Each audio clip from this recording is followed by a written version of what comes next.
대선 패배 이후에 국민의힘 내홍이 계속되고 있습니다. 오늘 국민의힘 권영진 의원과 함께 당내 분위기와 TK 정치권의 역할 등에 대해서 얘기를 좀 나눠보도록 하겠습니다. 의원님 안녕하십니까? 네, 안녕하세요. 네. 지난주 대선이었는데 선거 기간 애를 많이 쓰셨을 텐데 좀 추스르셨나요? 추스릴 여가도 없었습니다. 뭐 선거 때는 어떻든 간에 우리 후보를 당선시키고 또 우리 TK 국민들뿐만 아니라 우리 국민들이 많이 걱정하셨잖아요. 이재명 대통령 시대가 어떤 시대가 될 건가에 걱정이 있었기 때문에 단 한 표라도 더 모아서 이걸 막아야 되겠다는 것 때문에 솔직히 말씀드리면은 저 죽을 힘 다해서 저 열심히 했고 그리고 끝나고는 투표 동의하다가 개표 방송부터 시작해서 또 대선 지고 나서 우리 지지층도 패닉 상태이고 우리 당이 또 나가야 될 바도 있고 그리고 또 우리가 야당이 됐지만은 야당으로서 이 거대 여당을 견제하고 또 잘못을 바로잡는 일도 초반부터 해야 되겠다 이런 생각 때문에 방송 출연을 많이 했습니다. 예. 그렇게 하다 보니까 지역구 대구에서 서울 계속 왔다 갔다 하면서 하다 보니까 사실 지금까지 뭐 단 하루도 못 쉰 것 같습니다. 사실 여유가 없으셨죠. 근데 지금 지역구 왔다 갔다 하셨는데 지역 구민들 화 많이 나셨죠? 화 많이 나고 화보다 예. 걱정이 너무 많은 것 같아요. 이래가지고 나라가 어떻게 되겠냐고.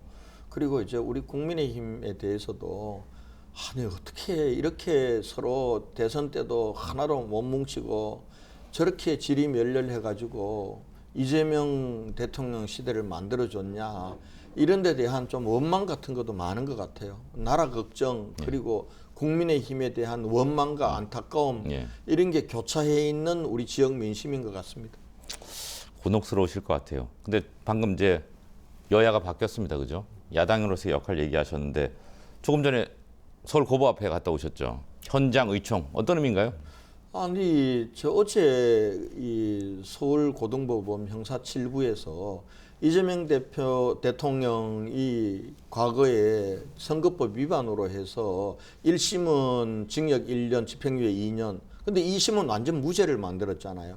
근데 대법원에서 아 이건 2심이 잘못됐다 이건 유죄다 이렇게 해서 파기환송해서 서울고법으로 다시 내려와 있는데 이게 당초에는 5월 15일 날 재판을 하기로 돼 있었어요.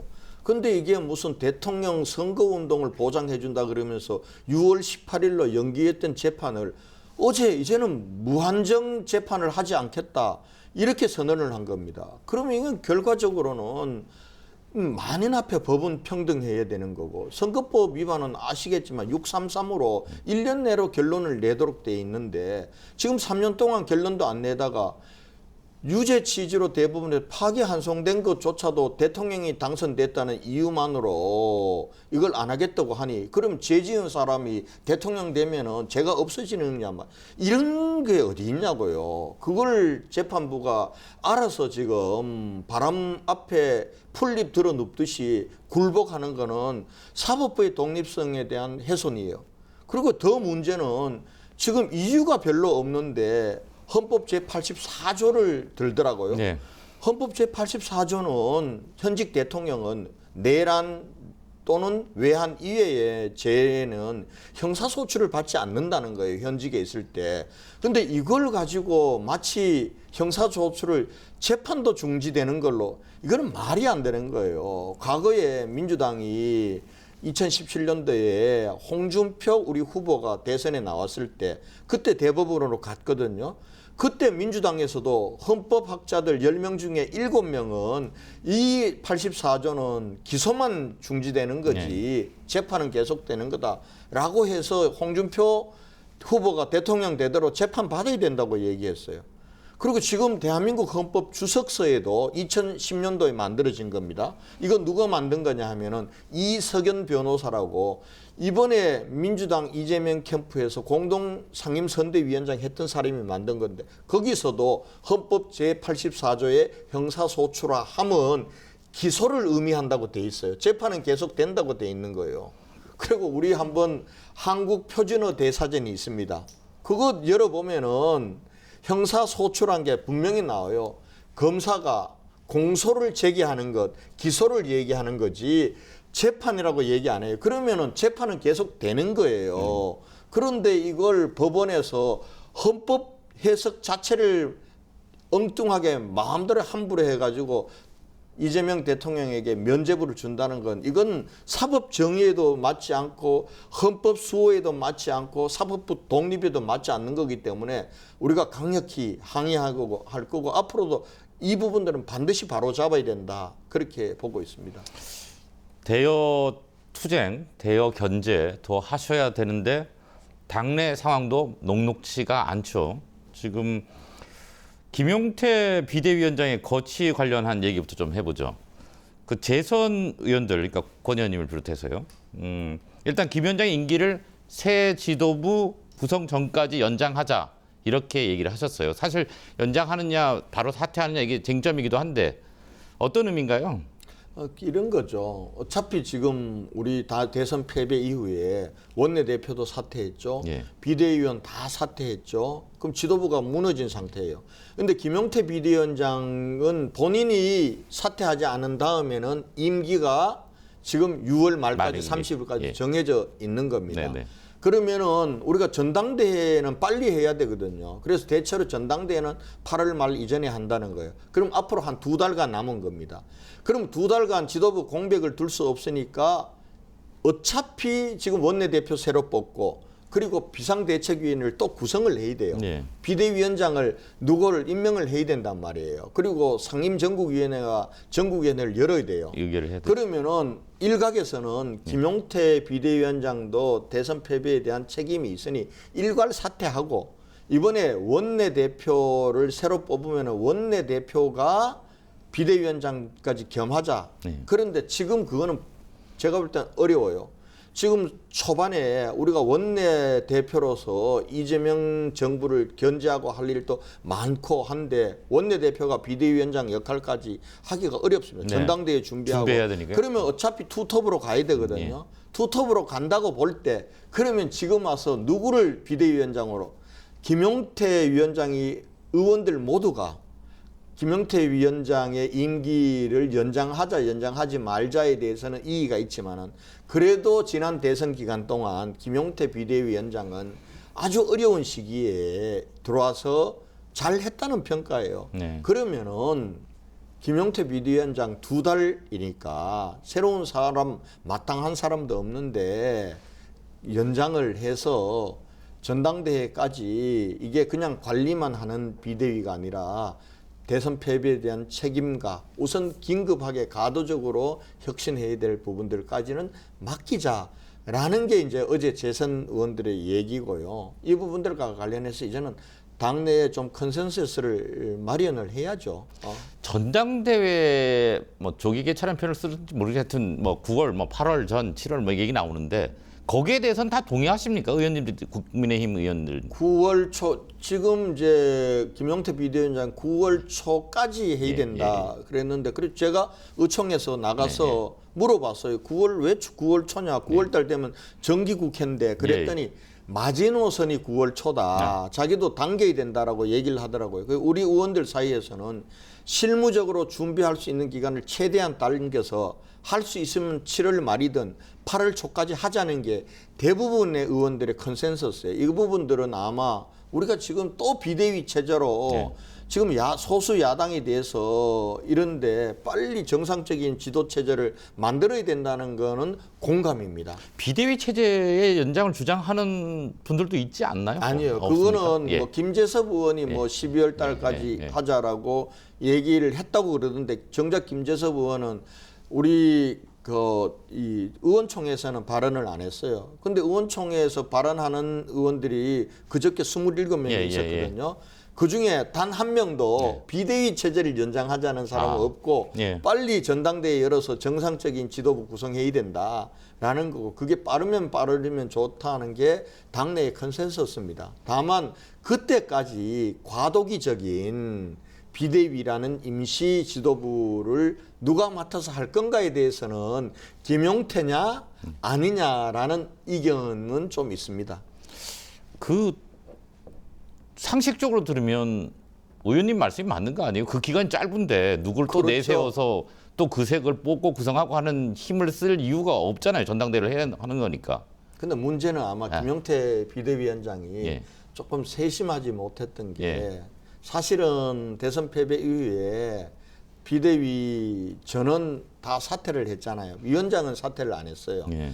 그 김용태 비대위원장 입장에서는 자기가 선거 중반에 김문수 후보로 추천으로 비대위원장이 돼 있고 이 선거 기간 동안 그 역할을 제대로 했다고 평가니까 아니 나까지 책임을 져버리면 어떡하냐. 그래도 나는 선거 패배에 따른 좀 우리가 정리해야 될 부분들을 어느 정도 정리해야 되지 않겠냐 이런 생각 때문에 사퇴 의사를 안 밝혔어요. 정상적으로 보면은 저는 김용태 비대위원장도 사퇴 의사를 밝히고 예. 우리 의원들이 예. 당의 구성원들이 예. 아이 그래도 김용태 예. 비대위원장은 그렇게 잘못이 없지 않냐. 예. 남아서 계속 이어갔으면 이렇게 가는 게 정상인데 모양새가 그렇게 모양새가 예. 거기다가 뭘 했냐면 예. 혁신안이라고 이때 탄핵 반대 당론 무효화라는 것하고 또 지난번 후보 교체 우리가 야밤에 쿠데타는 예. 비난을 이 부분들을 당무 감사를 해서 예. 책임을 묻겠다라고 해버리니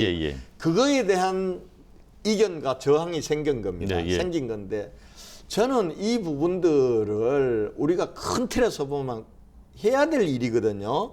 아니 지난 대통령 선거 때 우리가 계엄과 탄핵에 대해서 마치 우리가 선을 못 그었기 때문에 이 민주당이 우리를 어떻게 공박을 했습니까? 우리를 계엄 옹호당, 윤석열 비호당이라 그랬고 우리 김문수 후보를 윤석열 아바타라고 하면 몰아갔지 않습니까?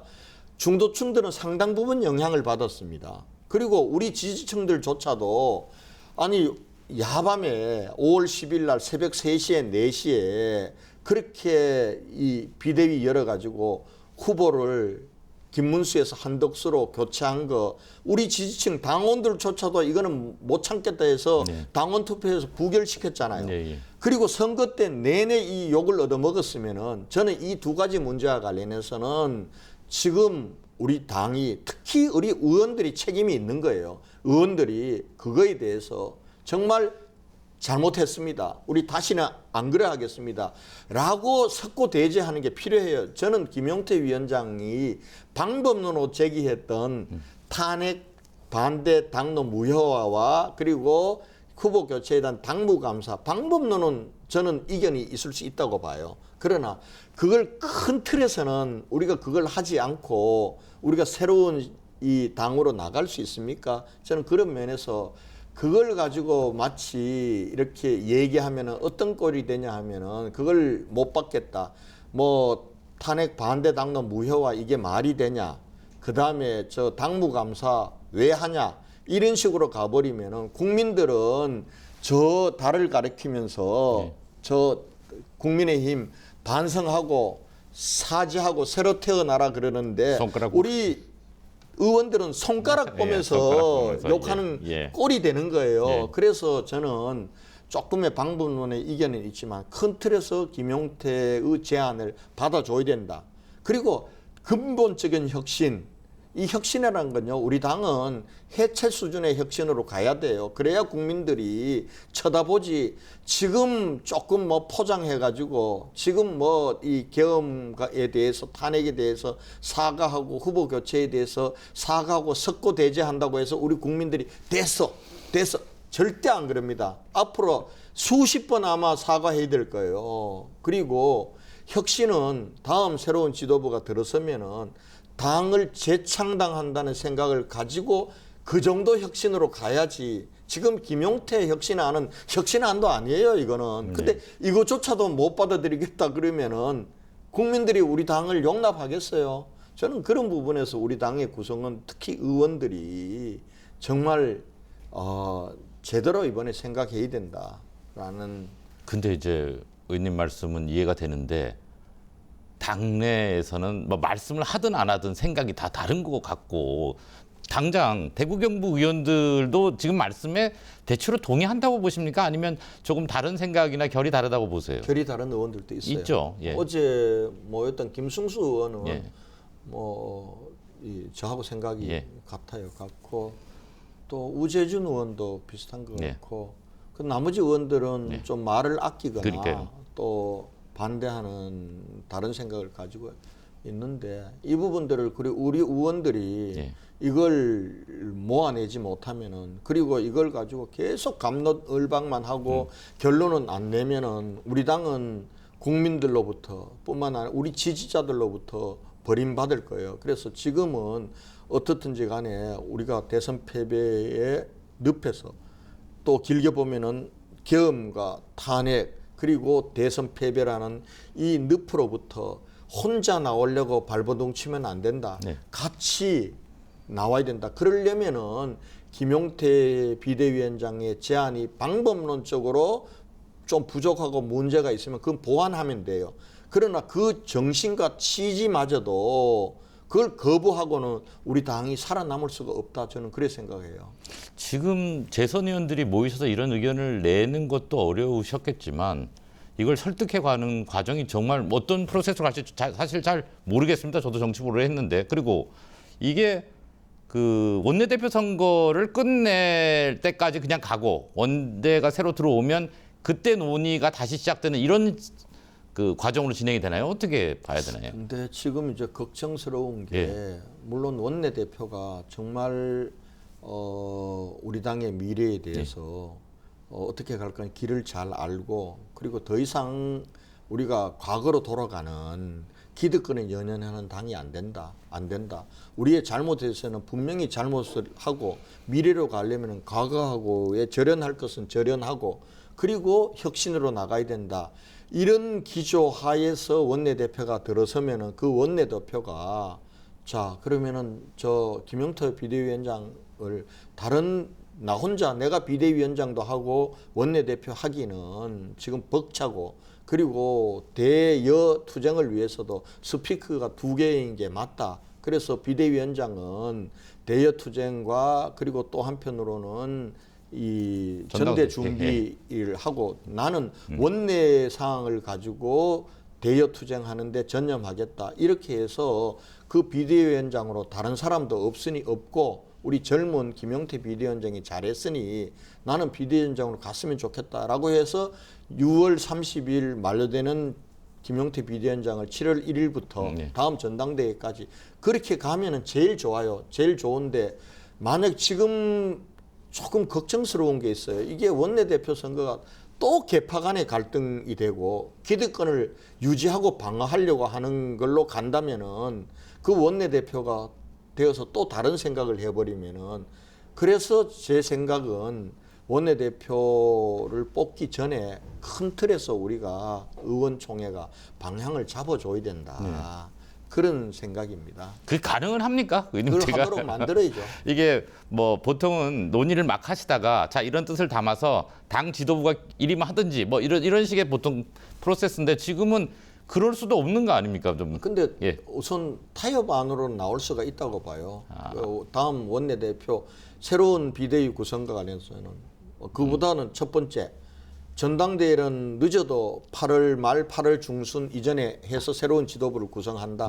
두 번째 그때까지의 과도기적인 지도부 부분들은 6월 30일까지는 비대위원장의 임기를 보장하고 김용태 그다음 그 이후는 원내대표와 김용태 비대위원장이 협의해서 정한다라는 정도까지로 위임을 해주면은 저는 넘어갈 수 있다고 보거든요. 그리고 김용태 비대위원장이 긴급한 혁신안이라고 제기했던 2가지 부분과 관련해서는 방법론은 달리 하더라도 어떻든지 지금 전당대회 가는 2달간 아무 말 안 하고 있을 수 없잖아요. 우리 국민들에게 대선 패배에 대해서 책임지고 반성하는 모습을 보여주는 것은 필요하기 때문에 그거는 저는 얼마든지 유연한 방법으로 할 수 있다고 봅니다.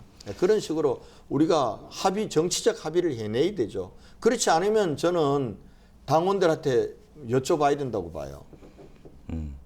원내대표 선거 어차피 얘기하셨으니까 지금 여러분이 거론이 되고 있는데 원내사령탑의 어깨가 무겁겠죠. 다음 신임 원내사령탑이 그러니까 사실은 이렇게 보는 걸 싫어하시겠지만 뭐 TK냐 BK냐 뭐 혹은 다른 어디냐 또는 어느 계파냐 뭐 이 원튼 원치 않든 간에 그런 일들이 진행이 될 겁니다. 그러면 어떤 어떤 위치에 있는 분이 하셔야 된다고 보세요? 지금 원내 사령탑을 사람은 못 찍으시더라도. 아니 지금 뭐 예. 그동안 보면은 예. 우리 정부 들어와서 원내대표가 이제 윤재옥 대표하고 그다음에 추경호 대표하고 우리 대구에서 연달아 계속 했지 해왔죠. 않습니까? 예, 그다음에 이제 건성동 대표는 예, 예. 사실은 뭐 짧은 기간 내에 이렇게 한 거고 예.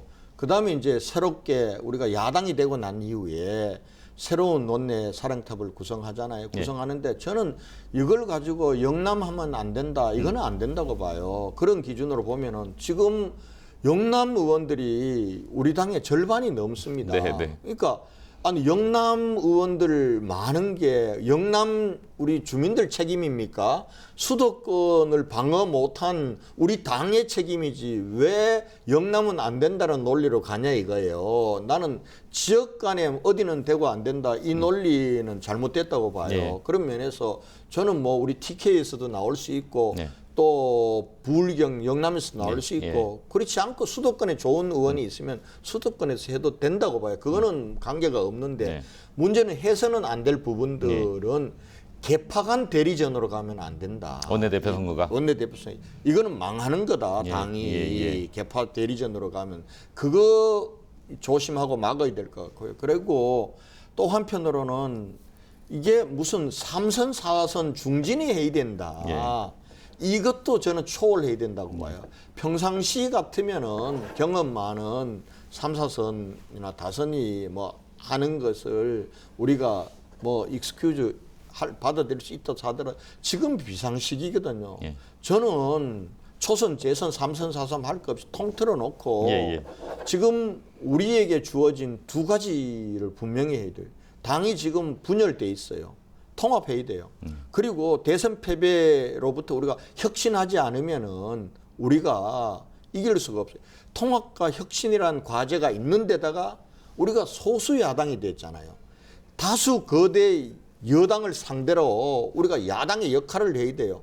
그러려면은 지혜롭게 싸워야 되는 거예요.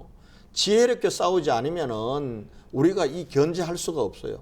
견제하면서 우리 국민들 다수가 수로는 우리가 밀리더라도 밀려서 어쩔 수 없는 게 많을 겁니다. 그렇더라도 과정마다 국민들 입장에서 보면은 야 국민의힘 얘기가 맞지 않아? 야 민주당이 너무 독주하고 과욕을 부리고 저렇게 하네. 이런 부분들이 국민들이 인식하도록 싸워 나가야 이게 지혜롭게 싸우는 거예요. 이걸 할 수 있으려면은 저는 이번 원내대표는 선수 파괴, 개파 파괴, 지혜롭게 싸울 수 있는 원내 사령탑 이런 것을 중심으로 가야 된다. 저는 그래 보고 있습니다. 결례가 될 수도 있는 질문이긴 하지만 의원님은 생각은 혹시 저는 제가 만약에 개파 대결 구도로 가서 그걸 막기 위해서 내 역할이 필요하다면은 그 역할을 마다할 이유는 없다고 봐요. 그러나 지금 제 생각은 제가 당에서 해야 될 역할은 다른 데 있다고 봅니다. 제가 이렇게 주장하면서 개파를 파괴하고 개파를 초월하고 선수를 파괴하고 선수를 초월해야 된다고 얘기하면서 제가 나가는 부분들은 그거는 좀 부담스럽긴 하시. 부담스러운 거죠. 그 끝으로 전당대 얘기를 좀 해보겠습니다. 지금 워낙 급박하게 돌아가서 전대 얘기가 좀 먼 얘기가 되긴 하는데 지금 전망은 김문수 전 후보와 한동훈 전 대표의 대결이 될 거라는 전망을 많이들 합니다. 어떻게 보십니까? 일단 그러면 당 망하는 거죠. 아니 대선에 패배하고 새로운 시대를 열어 나가야 되는데 아니 김문수 후보 한동훈 전 대표 다 괜찮아요. 우리 당의 또 좋은 자산이고 이번에 아마 김문수 후보에 대해서는 우리 당 구성원들도 야 김문수가 저렇게 좋은 사람인지 몰랐네 이렇게도 됐을 거예요. 그럼에도 불구하고 패장이잖아요. 대선에서 지면은 그 책임의 1번은 후보에게 있는 거예요. 그런데 그 후보가 대선에 패배한 후보가 내가 당은 어떻게 하겠다고 대표 선거 나오는 게 이게 맞아요? 국민들이 그걸 박수 치겠어요? 그건 말이 안 되는 거예요. 한동훈 대표도 마찬가지예요. 한동훈 대표도 어찌 보면은 지난 총선 때 당을 이끌고 공천을 해서 완패했잖아요. 그랬던 분이 그게 연장선상에서 계엄 못 막았고 그리고 탄핵으로 조기 대선으로 패배했잖아요. 네. 그런데 이분이 나오게 되면은 또 야 왜 나오냐 친한이 당을 먹으려고 한다 이러면은 또 친윤에서 누군가 세울 거고 이래 되면 당은 수렁에 수렁으로 빠지게 되는 겁니다. 그런 의미에서 김문수 한동훈 두 분은 이번에는 나오면 안 되는 거예요. 그렇게 하고 언젠가 시간이 가면은 그분들의 당내 역할이 요구될 때가 올 거예요. 그때 하면 되지. 지금은 두 사람이 나오면 당은 망하는 길로 가는 거다. 저는 그거 반드시 막아야 된다고 생각하고요. 제가 그걸 막기 위해서는 어떤 일도 내가 마다하지 않고 하겠다라는 그 각오가 돼 있는 사람입니다. 양 진영에서 다 싫어하시겠는데요. 어찌 보면 또 양 진영에서 다 좋아할 수도 있어요. 아, 그럴 수 있겠네요. 그리고 우리 당은 예. 우리 107명이 됐잖아요. 107명 중에 제가 이래 들여다보면은 의원들 107명 중에 친한이라고 하는 사람들이 한 많이 잡아서 20명 정도 돼요. 친윤이라고 하는 사람들은 별로 실체도 없어요. 근데 친윤이라고 하는 사람들이라 꼽으면은 그야말로 대통령의 음덕을 입어서 당직을 했던 사람들. 그 다음에 내각이나 용산 대통령실에서 대통령 모셨던 사람들. 그리고 그것이 아니라 하더라도 대통령하고 개인적인 친소관계로 관저에 자주 드나드시거나 그러면서 술도 같이 드시고 네. 했던 이런 분들은 친윤 아니겠어요? 네. 이거 다 합쳐봐야 네. 한 30명이에요. 그러면 두 쪽을 친한 친윤이라고 구태여 분류해서 하더라도 한 50명밖에 안 되는 거예요.